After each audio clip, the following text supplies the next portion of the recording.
Welcome to Dave's American Flyer Trains. Join me to explore American Flyer trains by A.C. Gilbert, rebuilt and maintained to engineering practices, factory specifications, standards, and underpinned by lessons learned from literature, experience, collaboration, and applied knowledge to update and advance the skill of this craft.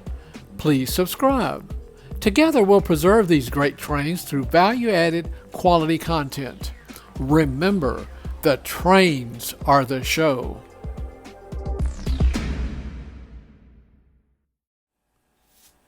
I've reached a milestone in the rebuild of another 326. I think this is the third one. It's been across the bench this year.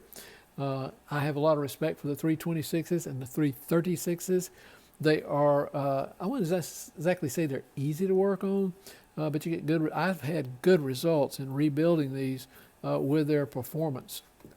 This one has been no different so far. It's doing pretty much the standard items, steps that I take. I am going to, from this point forward, show more of my tools. When I get to the locomotive, I'll do a quick review of the wheel compression tool and the wheel extraction tools that I use, all of which are available from Port Lines Hobby. Now the one I will show on this is just a simple snap ring pliers I use as a spreader.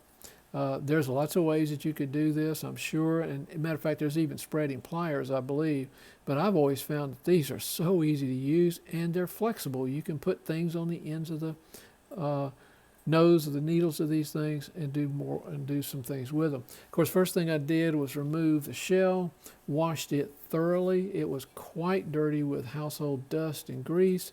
I did pull every one of these handrails off, including this top one right here in the carter pin, so I could get underneath and clean all that around there, and cleaned up the handrails a little bit. I didn't want to get them too shiny, but they had quite a bit of oxidation and some spot rusting, so I got those up. The owner is pleased with the paint, so unless they change their minds, I'm not going to paint this. I am, on the way out, as far as the shell is concerned, put a light coating of CRC 226 on the coal bed, gives it a little bit more realistic look as though it's wet coal, and makes it stand out a little bit, be a little bit more distinctive.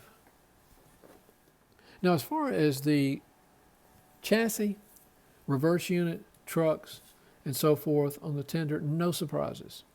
Did the usual maintenance. First thing I did was turned it over, removed all the wheels and axles and the slide contacts. I did not remove the shoe boxes, nor did I strengthen them or put in any additional bonding on them. They do wiggle just a little bit, but that's not a bad thing.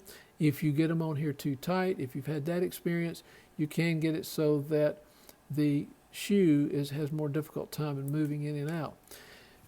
So the first thing I did was remove the wheels and axles, of course. And again, I use the snap ring pliers there. I did an earlier video on this, but I think on these centered iron side frame trucks, it's very important to apply the pressure against the truck structure. You can see that right here, as opposed to the centered iron part of the side frame right there.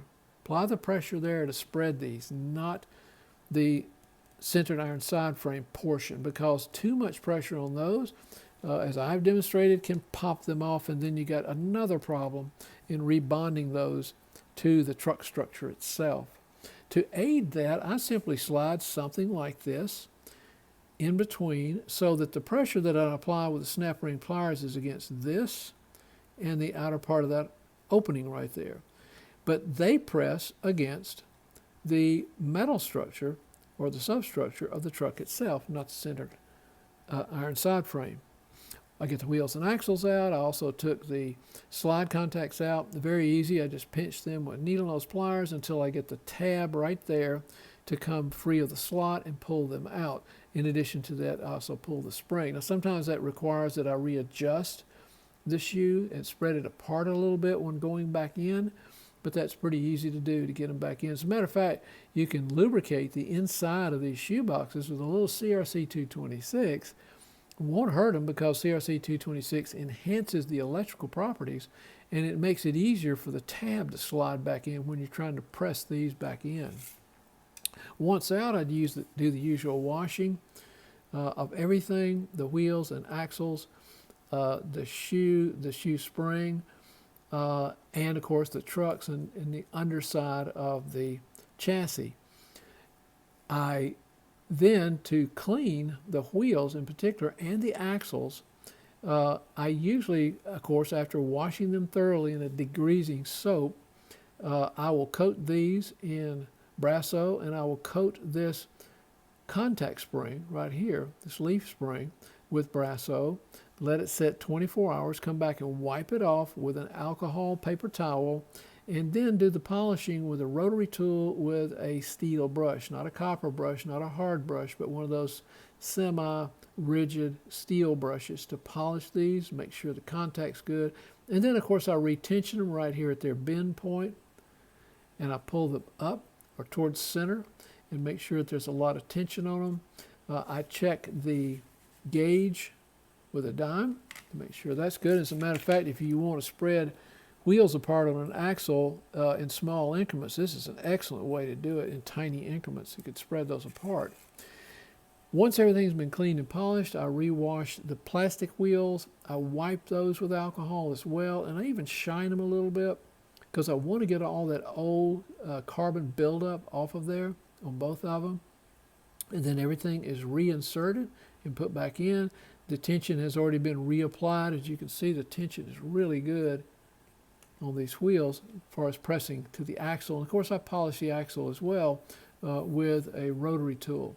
Now, I did notice on these that these bushings are oblong. You can see how far that wheel moves up. And I have yet to find the right grommet or eyelet to go in here. This one's really moving a lot. So I'm still looking for that 2 millimeter by 3 centimeter eyelet to go in here. I have done a proof of concept and a pilot with a half a dozen or so that somebody gave me, and I proved that I could put them back in there and that they will stay in the bottom part of the opening, and it greatly elevates the truck back up to its original height, I think. Gets these bottom of the trucks, helps prevent them from making contact with the track, and yes, that has happened to me before, but I did not do it on this one. I wish I could find those eyelets. So what I'm really looking for is a 2 centimeter by 3 centimeter, 2 centimeter opening, 3 centimeter in length. If you know where I can get those, I would appreciate your help.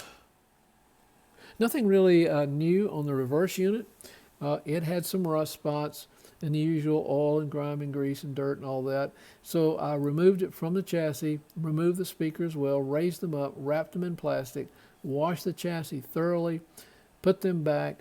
But that was not until after I had replaced a fingerboard, removed a fingerboard from here because it had the old problem of a hole in one of the fingers. And this is worth your time to repair these always. You can see the finger to the right, on the right side, has a pretty sizable hole. As a matter of fact, you can even see it casting the light down through its own shadow. The only side that was still connected is on this right-hand side right here. It looks like it's connected on the left-hand side, but it is not. You look at it under a magnifying glass, you can see that it's already separated on that side. So I took that out. I took the drum out as well, cleaned the inside of the reverse unit thoroughly, washed the drum, cleaned and polished it, polished all the copper bands, and then cleaned inside the reverse unit as well as I possibly could with Q-tips and get that in good working order. Now, to remove the drum, I've also found the snap ring pliers work extremely well to do that. Once the fingerboards are removed, they are, of course, held in place by tab and slot. Be careful, take your time in bending those tabs. I simply insert it in the two walls of the frame of the reverse unit, push outward just a little bit, and the drum will drop straight out. Just reverse that process to put it back in. Now I clean everything up, put the drum back in, then I put the fingers back on because everything needs to be in place to do that. The bottom fingerboard was fine. I did polish and clean all the fingers. I retensioned them. I did not have to clean the new one, but I did retension it to make sure there's adequate finger tension pressing down. Now this has not received its final lubrication, nor has the truck. I take that back. The truck axles have, the bushings have received their final lubrication with gear grease. I have not done the final lubrication on the reverse unit on all the pivot or axle points, nor have I lubricated the pawl. I will do that as well with CRC 226, and a very light coating on the drum. So I think this is ready for final reassembly. I might go ahead and do a pilot test on it. Oh, by the way, somebody asked me, do I normally replace the capacitors? Well, I have replaced them before when it was non-operational, but I got a feeling this one's going to operate. It seems to have been taken pretty good care of. This is as good as I've ever seen a condition of a brown paper speaker. Wires are connected, wires are present, the capacitor is present. I could give it a pop test where I connect my cables up to a 9-volt battery and just touch them to these 2 points right here and see if I can get a little pop or crackle out of the speaker. And if that occurs, it's probably, speaker's probably in good enough shape, but I'll put it back on the railhead, actually test the horn, and if it's working, I'm not going to replace the capacitor unless the owner wants me to do it. But I'm going to advise them that if it works, and I would leave it alone. So that wraps up the tender. It's ready for reassembly. Thanks to everyone who watched this video to the end. Please subscribe to the channel to see more of this content. Give a like or comment as you see fit. And above all, remember, the trains are the show.